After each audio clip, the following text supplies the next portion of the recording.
Ah,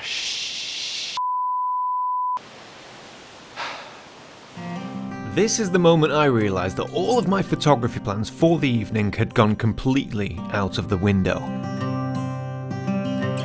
Or had they?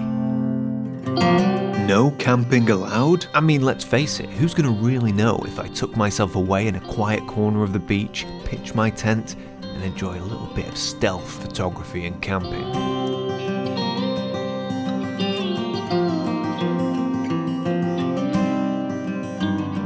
yes. Oh, that looks like a shot. Can you believe? Oh, yeah, I'm not really one for planning, and it's kind of gone against me today. Because of my lack of planning and things not going well, I was this far off going home. I hope no one else is gonna use this little thoroughfare, because, yeah, I'm blocking it with camera gear. Oh, there we go. Beautiful frame, splash of colour, gorgeous light. Yeah, not bad. Yeah, not bad, but not great. Let me know your thoughts in the comments. But what I would say is that I think we are just getting warmed up. I kicked sand into my camera compartment. So basically, I got a new tent. I mentioned this a couple of weeks ago in the video when I kayaked across Scotland. And I ordered a new tent for that trip, but it never came in time. Anyway, it arrived a couple of days ago and I was really excited to get it out and try it, but I don't have too much time. So I thought, I'll come to a nice remote beach in Northumberland and we'll camp in the dunes and do some seascape photography. Of course, I didn't research it. I just looked on a map, picked a beach which was basically in the middle of nowhere, and then got here and there's a big sign saying nature reserve, no camping. And it's not just any nature reserve, it's like a coastal bird sanctuary. So like camping is just a big no-no.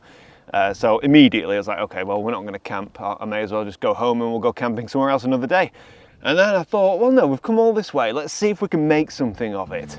And here we are, making something of it. And I have to say, the light was so beautiful this evening that going home would have been an absolute crying shame.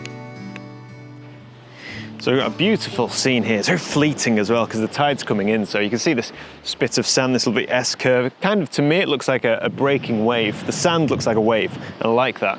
And just at the tip of the wave, just where it's breaking the crest, there is a hint, a mere suggestion of a rainbow. You can barely see it. However, if I pop on a polarizing filter, then that is going to make it much more visible. And as well as that, I want a long exposure to get that nice, calm, serene feel.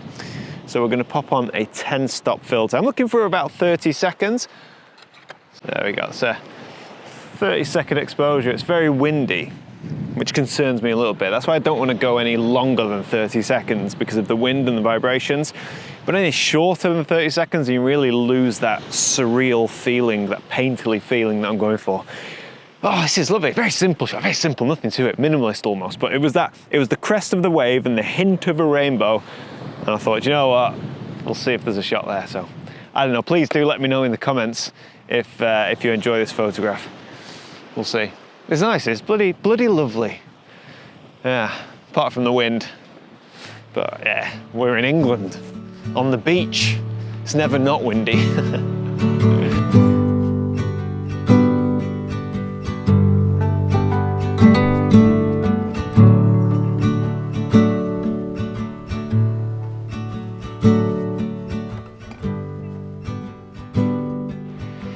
Alright, so I'm going to take the same photograph, but differently. I'm going to completely change the compression of everything. So where you can see the rainbow, or the hint of a rainbow, that is actually falling right over a distant lighthouse, a lighthouse on the Farne Islands. And I tell you what, it's just fantastic. But with the lens I had on previously, the 55mm, it's too wide. You can't see the lighthouse. You can see a bit of the rainbow, but not the lighthouse. Barely a pixel. So I've come a bit further back, up a slight hill, so I'm elevated.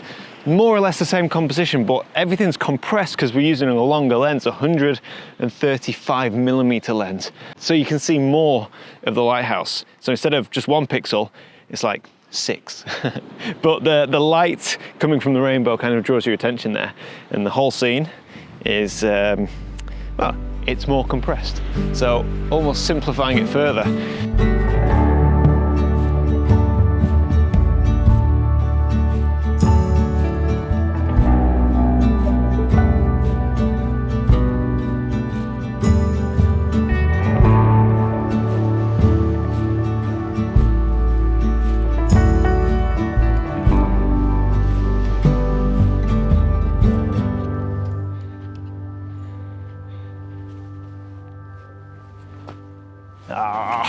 Hey, gotta be a shot, man. Tell you what, I am running out of time. While I set up, let me thank the sponsor of this video, which is Squarespace. Squarespace are an all-in-one website building platform. So as a photographer, if you're looking at getting your own website but you don't know where to start, well, Squarespace is a place where you can build your own professional website with no web coding experience at all, 55 off and 90 on. No website building experience or coding, nothing like that, because it's a simple drag and drop system. You can get everything you expect of a modern day website. You can get an online gallery, your own online store, your own members area. There's AI to help you with your copy and your design. And if you fancy giving that a go and getting your own website, go to squarespace.com/Heaton and you'll get 10% off your first purchase, and you'll also get a free trial as well. So give that a go. Thank you, Squarespace, for sponsoring this. But for now, I must get back to the photography because this looks great, and I will explain everything accordingly as soon as I frame my comp. That 90mm is the perfect choice. Just gonna go very quickly, polarizing filter. Just a little bit. Do we need it? Yeah, polarizing filter. And we'll go 6-stop. F16. Looking at about 15, 16 seconds. Give that a shot. I think I'm gonna have to focus stack. Let me bring you closer in. Oh, there we go. I think I'm going to have to focus stack this because we're shooting at a 90mm, and there are two areas of interest. We've got Lindisfarne Castle on Holy Island, which is directly there, but in the foreground, what attracted me to this scene, walking down the beach, all of these layers of sand where the tides come in and the beach and the sand has shifted and moved. Well, it's left this, well, again, it looks like a wave. The sand mimics the ocean so beautifully. And you can really see that here. I feel like it was more abstract in the last shot because the sand looked like a wave, whereas here we have the shape of the moving water, which again resemble waves. And this, I think it's cool. It's really cool. The sky's not great to the north, if I'm being honest. It's a bit bland. But I tell you what, this isn't half bad. I really like it, and it's just beautiful, man. This part of Northumberland is fantastic. I don't know if anyone's seen Alex Garland's 28 years. Don't watch 28 weeks later. 28 days later, 28 years later. Those are the ones to watch. Anyway, I saw it recently in the cinema, and it was filmed here. Incredible. Cinematography was beautiful. So I'm kind of inspired by that, if I'm honest. But yeah, this is gorgeous.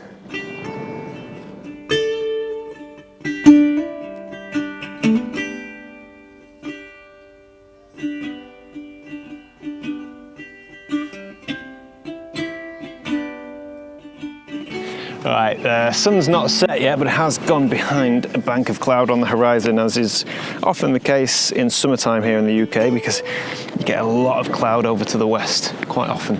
But I don't know if you see, the colours behind me are just beautiful. So I reckon that despite the light softening now, I'm hoping that that colour there still intensifies because it's obviously quite high up.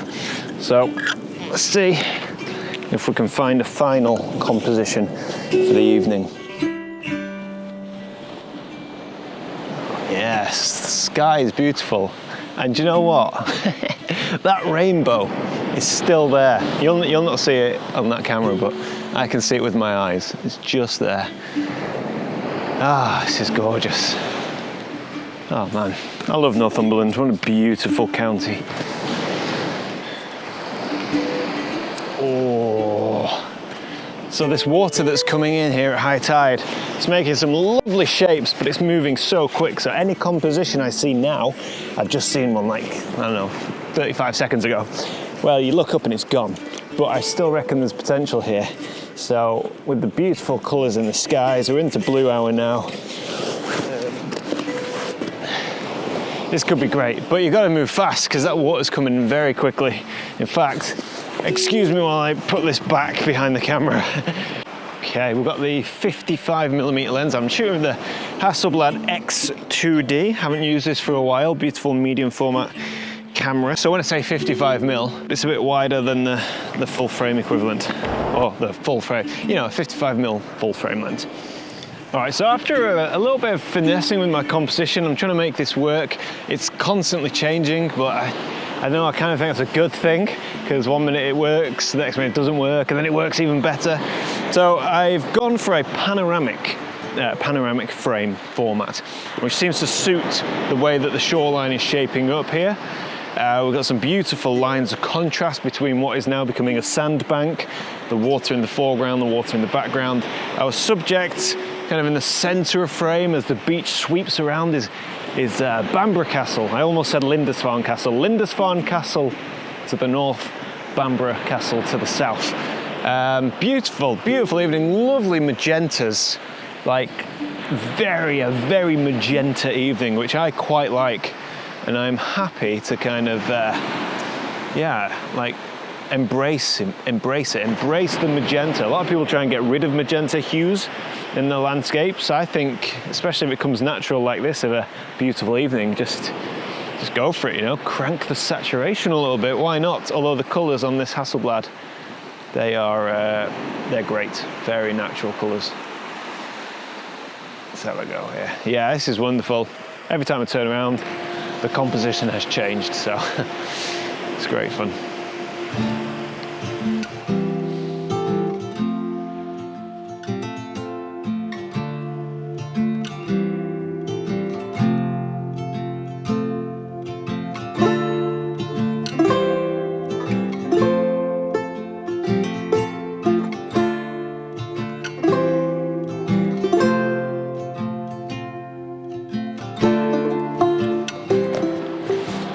Well, it's difficult to tell on camera, but it is, it's getting quite dark now, although, again, middle of summer, so it never truly gets dark, but the best of the light has definitely gone now. But yeah, I'm really pleased I came out, because I had this idea, this fantastic camping video, new tent and all this food and everything. It was going to be great. Photography, sunset, camping, sunrise, it was going to be wonderful. Those plans got scuppered because I did not do my due diligence and did no research, just assumed I could come to a nice quiet beach and camp up. Certainly not the case. But I think most importantly is the fact that I was 95% just going to go home. And then I remembered, I kind of slapped myself in the face and I asked myself the question, why are you coming out? Are you coming out to make a video, or are you coming out to enjoy photography? And I think that when I first started this channel and all through like 20, you know, I don't know, just pre-2020, I suppose, it was always like photography first, video an afterthought. You know, we'll do the videos, but the primary reason for being anywhere is the photography. Whereas I would say recently, I've been trying to make videos. Does that make sense? Is that coming across? I don't know, I enjoy making videos, I love it. Don't get me wrong, I absolutely love it, but there needs to be a balance between prioritizing my love, which is photography, and my job, the thing I need to do, which is to create videos. So I sort of had a word with myself. I was like, no, come on, the light's beautiful. Let's go take a couple of images. We'll do it like we used to years and years ago, and we'll just shoot whatever happens, happens. And here we are. What a fantastic time. I have my own private beach, miles and miles of sand, beautiful wildlife, gorgeous light, a few images. Definitely not to be sniffed at. Cheers, guys. I'll see you next time.